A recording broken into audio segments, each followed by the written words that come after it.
Chers amis, bonjour. Nous allons aujourd'hui, en ce samedi de la 10e semaine du temps ordinaire, continuer à méditer avec la première lecture et cette belle figure spirituelle du prophète Élie. Nous demandons au Seigneur de venir nous donner le sens de la parole de Dieu, le sens de la vie commune, le sens de l'Église. Esprit de Dieu, sève d'amour, de l'arbre immense où tu nous greffes, que tous nos frères alentour nous apparaissent comme un don dans le grand corps en qui s'achève la parole de communion. Cette parole de communion se trouve dans le livre des Rois, au chapitre 19, les versets 19 à 21. En ces jours-là, Élie descendit de la montagne. Il trouva Élisée, fils de Shaphat, en train de labourer. Il avait à labourer 12 arpents, et il en était à son 12e. Élie passa près de lui et jeta sur lui son manteau. Alors Élisée quitta ses bœufs, courut derrière Élie et lui dit « Laisse-moi embrasser mon père et ma mère, puis je te suivrai. » Élie répondit « Va-t'en, retourne là-bas. » Je n'ai rien fait. Alors Élisée s'en retourna, mais il prit la paire de bœufs pour les immoler, les fit cuire avec le bois de l'attelage et les donna à manger aux gens. Puis il s'en alla, partit à la suite d'Élie et se mit à son service. Alors, tout au long de la semaine, nous avons contemplé cette figure spirituelle d'Élie. C'est l'homme qui fait confiance à Dieu, c'est l'homme de la foi, c'est l'homme de la prière, c'est l'homme de la parole de Dieu, le véritable prophète. Et aujourd'hui, nous contemplons en lui l'homme de l'appel. Ce n'est pas son choix qui va se porter sur Élisée, c'est le choix de Dieu. Effectivement, à l'Horeb, le Seigneur a désigné Élisée comme son successeur. Ce qui est étonnant, c'est que peu de personnes dans toute l'Écriture sont aussi contrastées qu'Élie et Élisée. Élie, nous l'avons contemplé tout au long de cette semaine. C'est tout d'abord un homme qui a des paroles dures, des paroles qui invitent à la conversion. Il nous prend comme à rebours. D'autre part, c'est un homme qui est un homme profondément solitaire. Il est seul sur la montagne qui est la montagne du Carmel. Il est seul pour se rendre jusqu'à l'Horeb. Il reste seul à l'Horeb. Il est seul à désigner Élisée. La semaine prochaine, nous verrons qu'au contraire, Élisée est en permanence entouré de personnes. C'est un homme qui est un homme profondément sociable. Et puis, Élie est un homme qui va être un homme durement éprouvé. Il est le prophète qui n'est jamais compris, il est le prophète qui est profondément éprouvé.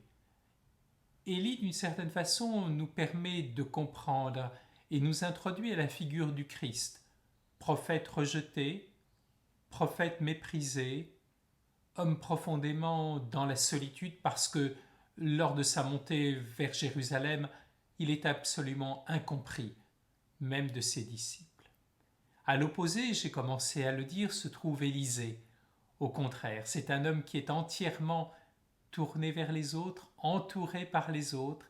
C'est l'homme de la réconciliation, c'est l'homme de la joie, c'est l'homme qui, d'une certaine façon, annonce Jésus dans la première partie de son ministère, entouré de ses disciples et prenant souvent des repas avec les autres. Alors, le texte d'aujourd'hui nous les montre bien tous les deux. Nous voyons effectivement le prophète Élisée qui, lors de son appel, se trouve à son travail. Il est en train de labourer, il a plusieurs bœufs, il doit labourer 12 arpents. C'est un travail qui, nous le savons, est un travail communautaire. Et lorsqu'il est appelé, il pense à une chose, sa famille. alors il découvrira une autre famille qui est la famille du peuple de Dieu. Ce n'est pas un rejet de la famille, c'est au contraire un accomplissement et un élargissement de cette famille qu'il va découvrir. Et puis c'est l'homme de la joie, il prend ses bœufs, il les sacrifie et il organise un grand repas pour être au milieu des hommes. Oui, Élie et Élisée sont véritablement des figures qui sont des figures contrastées, mais en fait des figures qui nous annoncent toutes les deux la figure du Christ. Ils sont de véritables prophètes. En même temps, nous continuons à regarder aujourd'hui vers Élie. Comme j'ai essayé de le dire jusqu'à présent, ce n'est pas le choix de Dieu et Élie n'a pas cherché quelqu'un qui lui ressemble, quelqu'un qui soit dans sa continuité. Ce n'est pas son choix, mais le choix de Dieu et il n'a pas hésité à appeler. Et ainsi donc, cette figure spirituelle d'Élie, aujourd'hui, nous invite à une pastorale qui est une pastorale de l'accueil. Face à cette pastorale de l'accueil, une pastorale, pardon, de la vocation, plus exactement, excusez-moi, eh bien, nous avons parfois quelques doutes. Bien sûr, nous voyons bien que nous sommes dans un monde qui est un monde contrasté, un monde qui a connu des ouragans et des bourrasques et nous ne savons pas très bien où nous allons. Mais nous avons contemplé tout au long de cette semaine Élie qui se trouve dans un monde avec des ouragans, un monde qui est un monde persécuté, un monde qui est un monde changeant, un monde qui ne sait pas où il va. Et pour autant, Élie n'a pas hésité à appeler, il n'a pas eu peur du monde dans lequel il vivait.